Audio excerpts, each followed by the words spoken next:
एक दासी को चेतना हुई, देखा सब सोए हुए हैं। यशोदा जी के समीप गई तो इंद्र नीलमणि की कांति से प्रकाशित जिनकी श्रीअंग कांति, ऐसे अत्यंत सुकुमार बाल प्रभु, बाल रूप धारण की, कमल नयन और धीरे धीरे कर कमल और चरण कमल, ऐसे छोटा बालक जैसे नहीं करता, ऐसे आनंद से वो तो फूल गई।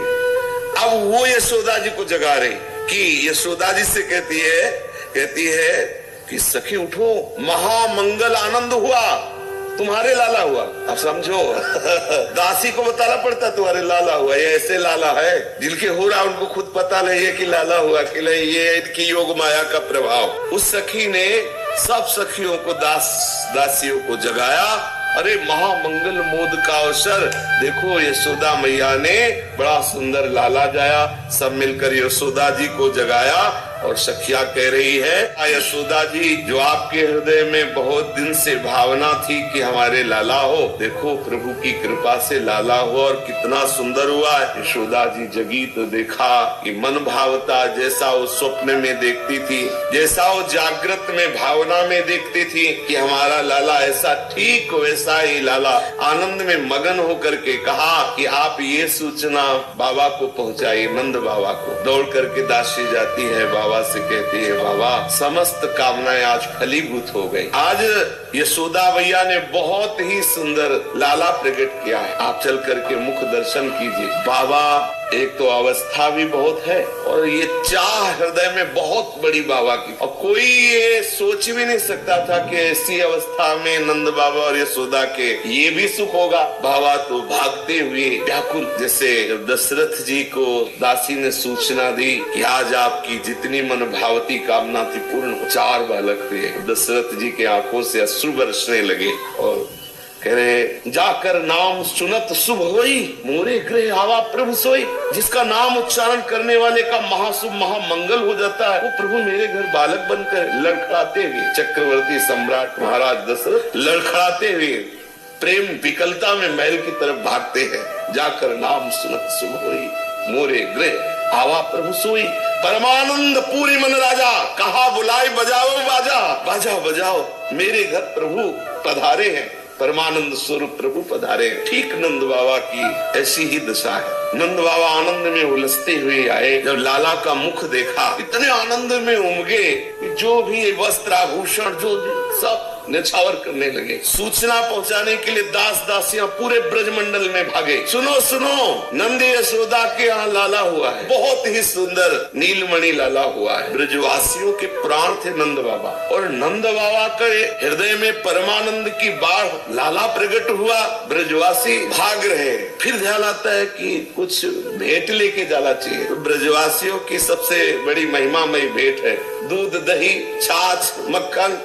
कोई मक्खन भर करके, कोई दूध, कोई दही, कोई छाछ, ऐसे भर भर करके सब जा रहे हैं। दासियों ने रोक दिया, अभी आप लाला के दर्शन नहीं कर सकते ब्रजवासियों को। क्यों? बोले अभी नाल छेदन हो रहा है, अभी लाला का देखो, जिनकी नाल में ब्रह्मा जी प्रकट हुए, उन प्रभु का नाल छेदन करने वाली जो महासौभाग्यवती दासी है, उसे दादी कहते हैं, नाल छेदन करने वाली दाई माँ। यशोदा जी से कह रही है, ऐसे थोड़ी हम नाल छेदन कर देंगे। जो दादी माँ है उसने कहा, आज नाल छेदन नहीं करेंगी जब तक आप हमारी मनचाही वस्तु मुझे भेंट में नहीं देंगी। यशोदा जी ने कहा, क्या है तेरी मनचाही वस्तु? बोले, जो आपके गले में हार विराजमान। बहुत से भाव है, धन्य है ये हार जो वहाँ विराजमान है कि जगत का स्वामी उन वक्षा स्थलों का स्पर्श करके पान करेगा। विश्व का भरण पोषण करने वाले का भरण पोषण करने वाले वो वक्षा स्थल है। यशोदा मैया के वक्षा स्थल है, जिनके लिए लाला मचल जाता है।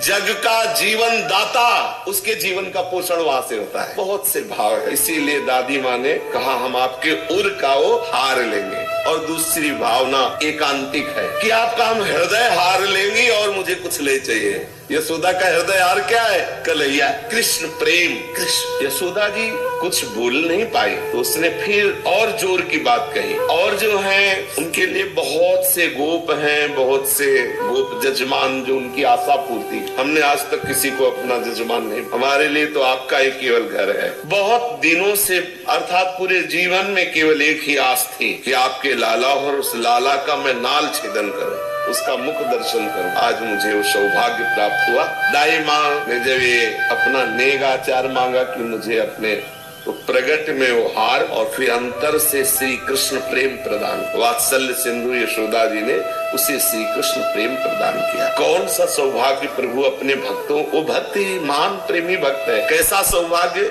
जिसके नाल में समस्त जगत को प्रकट करने वाले भगवान ब्रह्मा जी प्रकट होते हैं। वो प्रभु का नाल छेदन और महान भाग्यवती अतिशय बड़भागिनी वो दाई माँ कर रही। सूरदास जी कहते हैं कि गोकुल के वासियों के भाग्य का हम वर्णन क्या करें। अब जब नाल छेदन हुआ, बाबा समस्त ब्रजवासी आनंद में उमगे हुए हैं।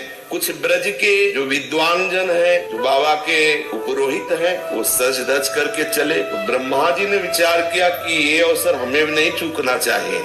मूर्तिमान चारों वेद उपवेद मूर्तिमान रूप धारण करके ब्राह्मण का और भगवान ब्रह्मा जी प्रधान आचार्य का रूप धारण करके जो ब्रजवासी ब्राह्मणों की पंक्ति जा रही थी उसी के पीछे, क्योंकि आगे वो उनका सौभाग्य सर्वश्रेष्ठ है, वो सौभाग्य ब्रह्मा का भी नहीं है जो उन ब्रजवासी ब्राह्मणों का है, क्योंकि वो प्रत्येक लीला का रसास्वादन करेंगे। ब्रह्मा जी महाराज श्री नंद बाबा के यहाँ पधारते हैं तो एक तो आनंद में आनंद बरस रहा है। इतने दिनों के बाद बाबा के यहाँ सबको परमानंद प्रदान करने वाले सच्चिदानंद प्रभु प्रकट हुए। ब्रजवासियों के हृदय में तो वैसे ही उमगल है। और इधर ब्रजवासी कह रहे सुनो सुनो, एक आश्चर्य की बात देखो, ऐसा पंडित कभी नहीं देखा। एक तो मूर्तिमान तेजस्वी वेद स्वयं ब्राह्मण का रूप धारण किए हुए, उपवेद सब मूर्तिमान, और ब्रह्मा जी बने तो आचार्य रूप ब्राह्मण रूप है, लेकिन चार मुख है। अब चार मुख का पंडित तो ब्रजवासियों ने देखा नहीं था। वो सब एक दूसरे से कहे देखो देखो महर के यहाँ कैसा पंडित पद, चार मुख तो एक अजब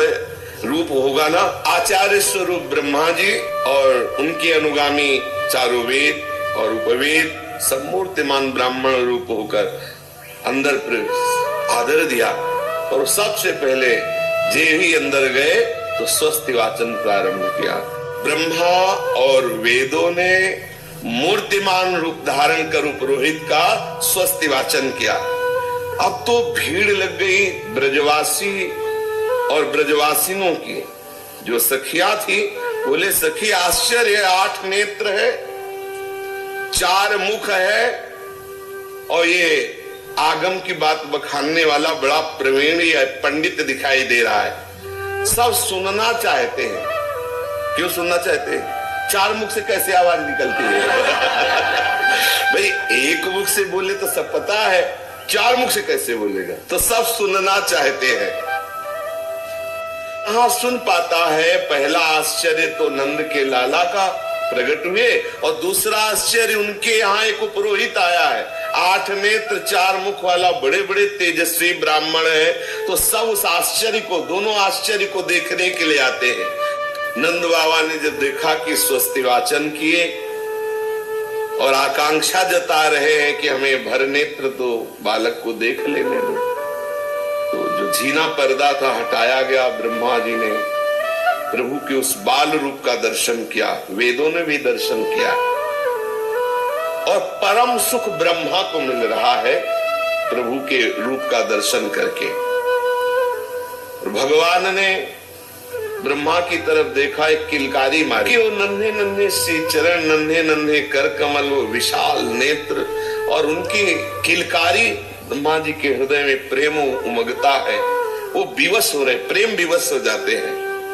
फिर सावधान हुए और नंद बाबा यशोदा और ब्रजवासी सब घेरे खड़े हैं। बाहर से तो कुछ लक्षण वर्णन करते हैं और अंदर स्तुति करते हैं। ब्रह्मा वेद भी स्तुति कर रहे हैं। साम वेद केवल प्रभु की स्तुति, वेद स्तुति ही तो करते हैं। रहा नहीं गया, अनुमति की जरूरत नहीं समझी, और छोटे छोटे जो श्री चरण है ना उनको लेकर के ऐसे भाल पे लगाते हैं, ऐसे हृदय पे लगाते, प्रभु के चरणों को निहारते हैं, मस्तक पर लगाते हैं, हृदय से लगाते हैं, और कहते हैं हे यशोदा मैया, ये जो तुम्हारा लाला है ना, ये संपूर्ण ब्रजमंडल का क्लेश हरण करेगा।